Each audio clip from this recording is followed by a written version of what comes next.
not available in Las Vegas. Then at 12:50, Showtime After Hours. And at 2:20, a psychotic Simeon in Monkey Shine. Tomorrow at 8, catch Jeff Daniels in the spine-chilling comedy. And Monday at 8, Kevin Costner in last year's Best Picture Oscar winner, Dances with Wolves, a Showtime exclusive.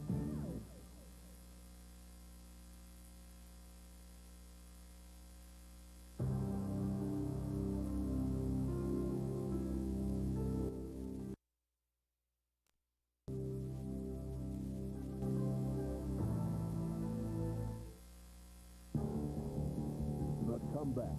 The challenge that nearly every fighter must face. Donovan Razor Ruddock rose to prominence in the heavyweight division by employing a devastating knockout punch. His march to the top was halted by former heavyweight champion Mike Tyson. Ruddock's recent defeats have not altered his belief that he is destined to be a world champion. His comeback begins tonight against former WBA champion Greg Page. Some of the greatest champions have had to come back from losses in order to achieve their goals. In his first bid for a world WBA junior middleweight champ, Mike McCallum. Jackson rebounded to become one of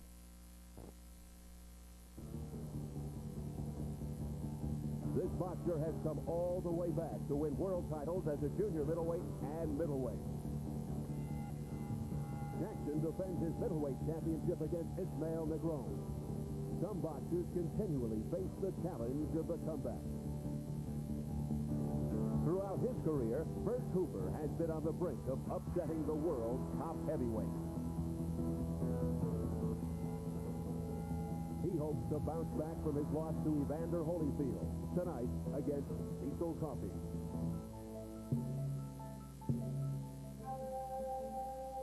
Coming up, a fight card of comeback, champions, and contenders.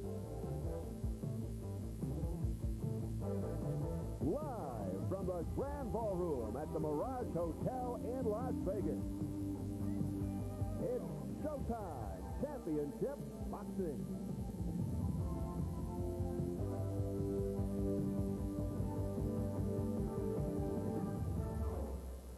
It is a chilly, damp night in Las Vegas, Nevada. A temperature in the low 40s, but we are indoors in the cozy, comfortable confines of the luxurious Mirage Ballroom as the fans settle in for a full night of boxing.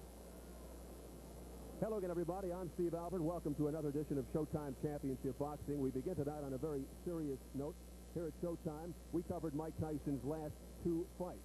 When he joined us ringside to call the last two fights, he was in the midst of criminal accusations. Now, since he stepped onto the heavyweight scene, this complex and compelling young man achieved a level of recognition and notoriety that transcended sport.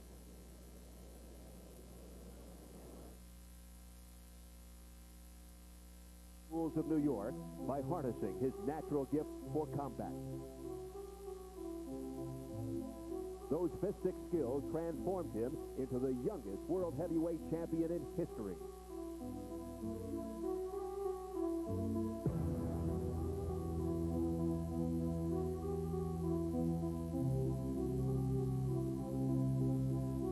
His brashness and brute power seemed appropriate accessories to his royal status. They also served as a lightning rod to the media and fans. He was forced to live his life in a fishbowl. He became a multi-million-dollar business. And when the architect of his early success passed away, there were others to support him.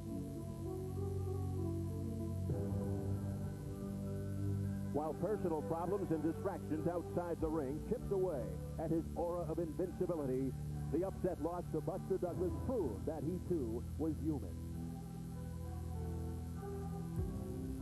The shocking defeat in Tokyo left the boxing world wondering if he could regain his winning ways. Tyson resumed his war on the heavyweight ranks, obsessed with regaining the crown. With boxing's most prestigious prize again within his grasp, Tyson suffered a rib injury in training.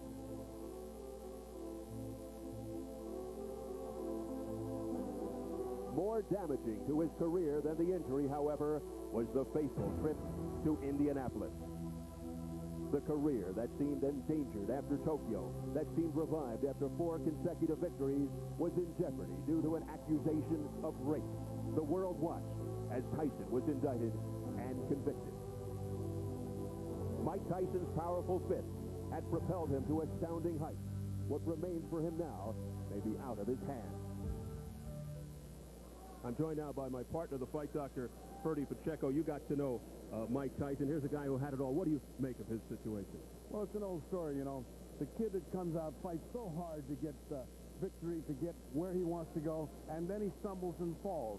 But it's not a new story, and I think the measure of a man's character is how he responds to adversity. It's now up to Mike. He's at a crossroads. He can make something out of this adversity. If he does 3 things, I think he needs professional help in order to sort out his personality difficulties.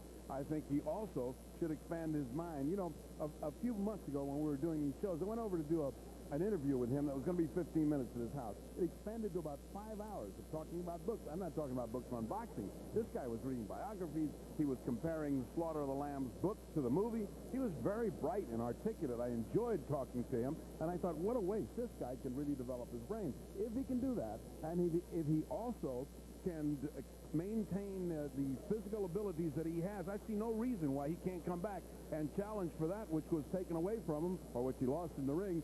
I see no reason why he could not once more challenge for that which he was, the heavyweight champion of the whole world. Well, with that, Bertie, it's a great pleasure to bring in a special guest commentator on the situation, Phil Berger, noted boxing writer for the New York Times, a Mike Tyson biographer. You were at the trial in Indianapolis. Where does Mike Tyson go from here? Well, it's now up to the judicial process. You've got lawyers, you've got Judge Gifford, and you've got a prosecutor, and they'll sort that all out in the months to come, and we'll see where that leaves Tyson. It may leave him to go directly to jail. It may leave him at large as the appeal process is played out.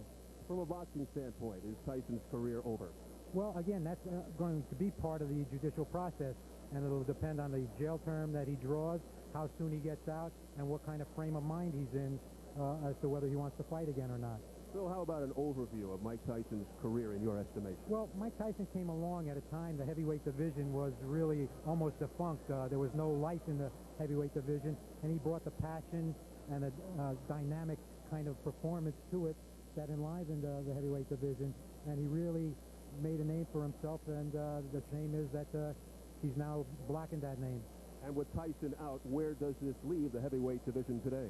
Well, you know, I got in last night, and I ran into Harold Smith, who's Larry Holmes' advisor, and he was saying, Holmes and Holyfield, sort of chanting it, and telling me that he believes that they're very close to that fight. However, I met Riddick Bowe's manager, Rock Newman, this morning at valet parking, and he says he expects to hear within the next 24 hours whether his man, Riddick Bowe, will get the fight against Holyfield. Thanks very much, Phil. My pleasure, Steve. All right. With Mike Tyson out, the focus now shifts to other heavyweights who are vying for Evander Holyfield's world heavyweight title, which brings us to tonight's boxing card. A triple header in our main event. Looking for that title shot, you'll see highly rated Donovan Razor Ruddock, the last man to fight Mike Tyson, taking on former WBA heavyweight champ Greg Page on the comeback trail at the age of 33. Also, we've got a world championship for you. It's the WBC middleweight title, as powerhouse puncher Julian the Hawk Jackson defends his title against hard-working Ismael Negron. In addition, the man who nearly upset heavyweight champ Evander Holyfield spoke in Bert Cooper, his first action since that memorable November night in Atlanta facing Cecil Coffey.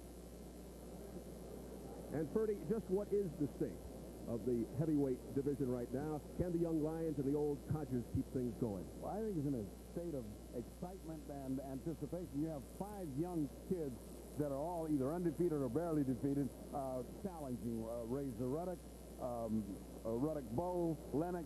All of those guys are in there, as well as what I call the tombstone champions, which is Holmes and Foreman. Unfortunately or fortunately, they are the marquee value fighters. George Foreman and Larry Holmes have been great champions. They're back to challenge again. So I think there's a lot of excitement. the key to the heavyweight picture, I think, is how long does Evander Holyfield want to fight? If he wants to fight for the next 2 or 3 years, it's going to be excitement all over the place. And how about the middleweight? Julian Jackson, some say one of the best-kept secrets in boxing. Is he in the class by himself? Maybe not by himself, but damn near by himself. Julian Jackson's one of those kind of guys who is almost perfect. He's almost perfection. But remember, Mike McCallum is in there, Tony's in there, and Tony Norris wants to come up from junior middleweight to middleweight. That makes 4 exciting middleweights that can have a heck of a tournament. That could be excitement for a year or 2. Okay, we are getting set for our first bout of the evening. Smokin' Bert Cooper versus Cecil Instant Coffee. And Smokin' Bert, in his locker room, he sent shockwaves through the boxing world when he almost stunned Evander Holyfield as a last-minute replacement.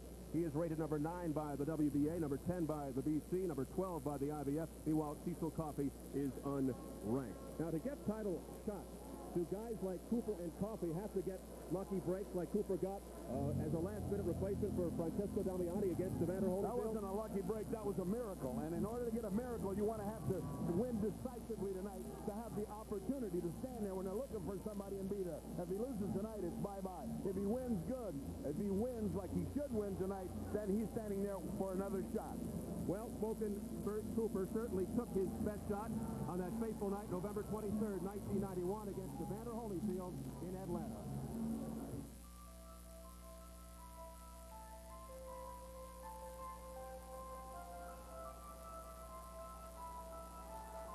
Few spectators were surprised when the champion floored the underdog challenger in the first round. Cooper got off the canvas and began to reverse his fortune. But all who witnessed the bout were stunned when Cooper sent Holyfield reeling into the ropes, necessitating an 8 count to the champ in the 3rd round. Holyfield rallied to stop Cooper in the 7th. Smokin' Bert lost the war, but he won the battle for his credibility among heavyweights. Now he must hope he can get close enough to get another chance.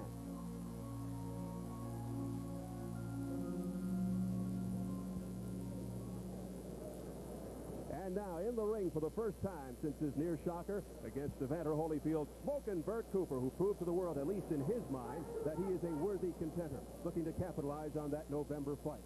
Overall, a yo-yo type career, but he has to feel right now he is at the top of his game. Then again, you never know which Bert Cooper will show up.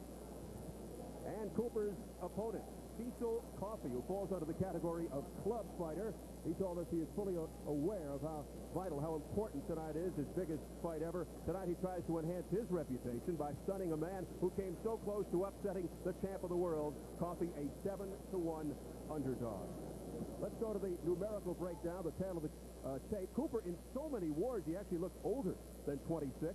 Both stand 6 feet tall. Cooper at 217, Coffee 216. Cooper was 215.5 for Holyfield, in case you're wondering. Cooper with the 2-inch reach advantage. To the Nevada rules, 10-point must system, 3 scoring judges, no standing 8 count, 3 knockdown rule in effect. Only the referee can stop the fight, and a fighter cannot be saved by the bell except in the final round. So here at the Mirage Ballroom, set for our first matchup, Bert Cooper versus Cecil Coffee. Let's get the official introductions from our ring announcer, Jimmy Lennon Jr. Ladies and gentlemen, a very good evening to you and welcome to the beautiful Mirage Resort in Las Vegas, Nevada. As Don King Productions and the Mirage present the first of our 3 feature bouts of the evening. And in this bout, we are introducing the big men of the sport, heavyweights in action, scheduled for 10 rounds of boxing. Presenting the judges for this bout, we have Chuck Jompa, Art Lurie, and Dave Moretti. And presenting the referee in charge of this heavyweight 10-rounder, Jay Navy. Well, fans, introducing to you first on my right. He is fighting out of the blue corner. He enters the ring wearing black trunks with red trim. He is originally from Flatwoods, Kentucky, now fighting out of Beckley, West Virginia. He weighed in at 216 pounds with a fine record of 20 wins, 3 defeats, 2 draws, and 18 wins by way of knockout. Welcome a fighter they call Cecil Instant Coffee. And his opponent across the ring. On my left, fighting out of the red corner, he is wearing black trunks with silver trim. He is fighting out of Salem, Virginia, by way of Sharon Hill, Pennsylvania. He weighed in at 217 pounds with a record of 26 wins, 8 losses. He has 23 wins by way of knockout. He is ranked the number 9 heavyweight contender in the world by the WBA, introducing the always smoking Bert Cooper. Once again, here's your referee in charge, Jay Nady. Do you have any questions? I gave you instructions to the dressing room. You have 10 rounds of boxing. Keep your head back, your punches up. Anything else? Let's go to work.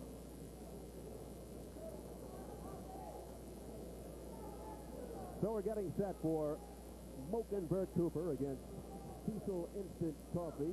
There's a good look at Coffee. He made it very plain to us. He is not a boxer, although he is aggressive. He told us that he'll try to avoid a brawl. He said that Cooper will bring the fight to me. Round 1 scheduled for 10. He is aggressive. He told us that he'll try to avoid a brawl. He said that Cooper will bring the fight to me. Round 1 scheduled for 10. Bert Cooper told us he is looking to end it early. A straight-ahead fighter a la Joe Frazier, his early inspiration, thus the nickname. A heavy-handed puncher, employs the 1-2 shot, body and head, more of a body puncher who Ferdy likes to wear down his opponents. What to look for there is that Joe Frazier left hook. He's worked in the gym for a long time before they threw him out with Joe Frazier, and he picked up all of Joe's good habits. So look for that hook to come in. We saw a left hook there by Coffee that waved in the wind. Bert Cooper has been off drugs now for over 2 years, he tells us. He took the Holyfield fight on just 4 days' notice, amazingly, almost shocking the champion. Combination by Cecil Coffee. Well, keep him up, Bert. Cecil Coffey's trying to get those hooks away from his body. He doesn't like that. Those hooks landing to the body are very heavy on the part of Bert Cooper, but also they're low, right at the level of the belt line. They'll get warned for that. More uppercuts that were low by Smokin' Bert Cooper. Cooper's nickname perhaps shouldn't be Smokin', but Cat, since he's had so many lives. He's had more crossroads than a Rand McNally map. There's a right uppercut by Cooper. Well, he's had a career marked by many ups and downs. Perhaps the biggest down was June of '89 when he ballooned to 211 for George Foreman in Phoenix and didn't come out for the 3rd round. Tested positive for drugs. The Arizona Commission held up his purse, and it looked like his career was history, but he bounced back with a win over Alton Norris 3 fights later for the NABF heavyweight title. Well, as we said at the opening, the measure of a man is what happens to him after his defeats and his adversity. He whipped the drugs, and that is the biggest victory in his life. He's back. He's alive in the heavyweight division, and he almost became the Cinderella heavyweight champion of all time. Would have been even bigger than Douglas has been. And he's the only man to put Holyfield on the canvas, too. He fought Ray Mercer. He broke Ray Mercer's jaw. Mercer, who recently lost to Larry Holmes, called it the toughest fight of his career against Smokin' Bert Cooper. Cooper's doing everything he can to go home early here. Everything he is throwing is as hard as he can throw. He's not. That was a glancing blow, fortunately, for Cecil Coffee. Cooper constantly stays on top of his opponents. Will take 2 to 3 punches to give one. A heavy right hook by Bert Cooper, and down goes Coffee, down to 1 knee. 4, 5, okay? The clock will save him. That's his friend right now. Not enough time to finish it off. And that is it for round 1 as Coffee went down in the final second.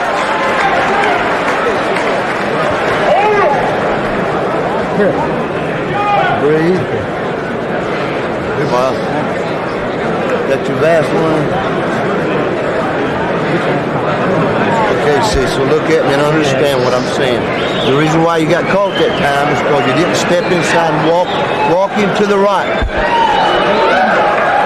2 looks at this knockdown, and it was sort of a delayed reaction. The punch was there high on the air, and that one, the right hand was right cross, right where you want it, and Cecil Coffee apparently had a thought down. He thought about it, and he went down. It wasn't a reflex. It wasn't like his body just went. He just said, wait a minute. Things are not working right, and he went down. Very smart on his part. Very smart on the part of Cecil Coffey. Sorry.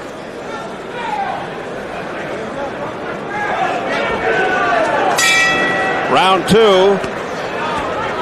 Well, I'll tell you, Ferdy, with a name like Cecil Instant Coffee, no truth to the rumor, Bert Cooper asked him if he'd like 1 lump or 2. Did you hire a writer for all this stuff? Coffee got creamed.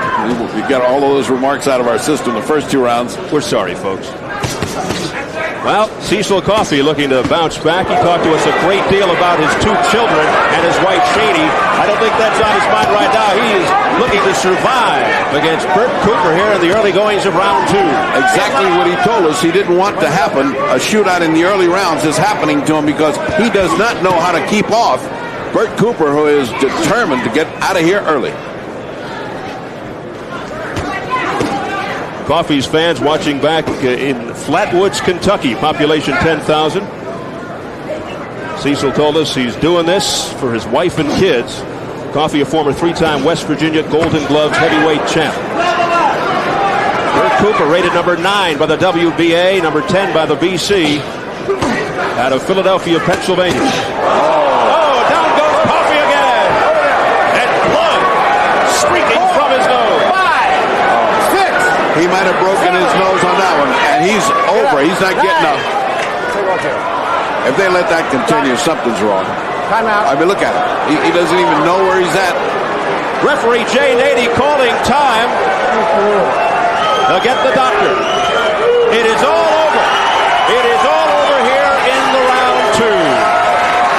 Absolutely correct. Absolutely correct on the part of the referee and the doctor. The referee got him up, took him over to the doctor, and that's the end of that. But that was a picture perfect.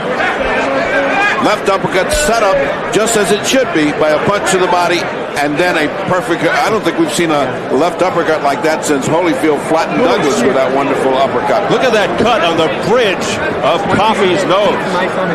And the blood was pouring from inside the nose as well as outside. It was well stopped. There's really no reason to continue.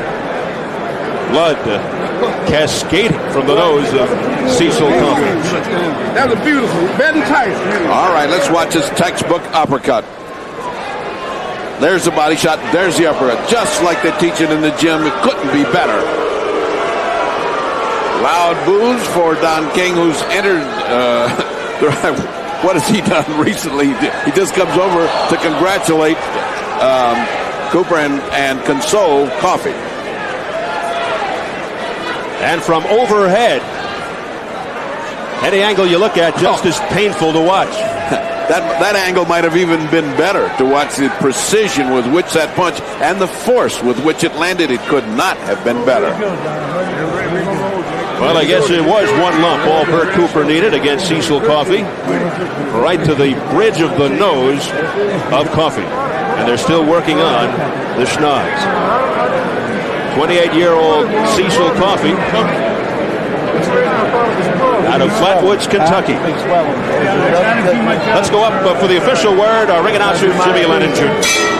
Ladies and gentlemen, we have the time 1 minute 24 seconds in round number 2. On advice of the ringside physician, Dr. Flip Homansky, the referee in charge, Jay Nady, stops the contest. The winner by way of technical knockout, Smokin' Bert Cooper. Well, Cooper told us he was looking to end this thing early, and he lived up to his word. He is now 27-8 with 24 knockouts. A second-round TKO for Smokin' Bert Cooper.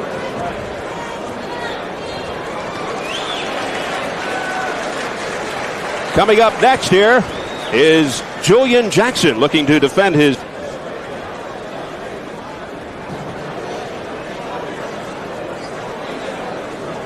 Let's take a look, and we'll also take a listen to that knockout in regular speed. Bert Cooper over Cecil Coffey.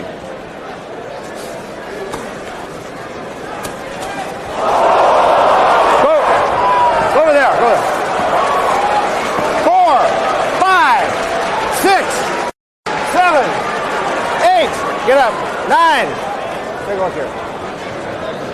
A dazzling right uppercut that hammered Coffee to the canvas. Bert Cooper standing by with the fight doctor. Bertie? You said you wanted to go home early. You look like you want to go in the first round. Yeah, I did. I did what I had to do in the gym, and it paid off inside the ring. That looked like a Joe Frazier finish there. Did you learn that from Joe? Nah, I learned watching from Mike. Yeah? You know what I'm saying? Mike usually throw that body and uppercut.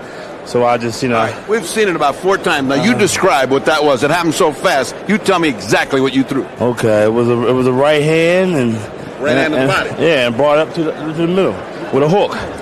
Called the Tyson. All right, let's take a look at the first one, which I call a think down. I mean, he got hit and then he thought he better go down. Yeah. Watch this. He gets hit by your right hand. Now coming back, right hand. Bam. Now watch. He thinks about it. He thinks about it. I better go down. I think I better go down. And he goes down. Right. You think you had him hurt there? Yeah, I did. Yeah, I did. He was buzzing. And then of course here's perfection, fistic perfection in action. And that's what you call as good an uppercut as you're going to see, maybe as good as Holyfield knocked Douglas out with. That's it, Mr. Tyson. That's all right, now you're back in line. Let me ask your mentor, Don King. Got the line of heavyweights going. Where does that fit Bert? Bert is right at the top. He's the uncrowned champion of the world. If you look at it like it is, he beat Evander Holyfield. Unfortunately, sometimes when you get a decision, you don't get the decision. But the people out there know what happened, and I think Bert is ready now to get in there and take on any one of them. All right, a little rest and then back to the gym? And back to the gym, back to the drawing board. All right, I'm going to take a little rest and back to Steve Albert at ringside. Showtime. Number 1.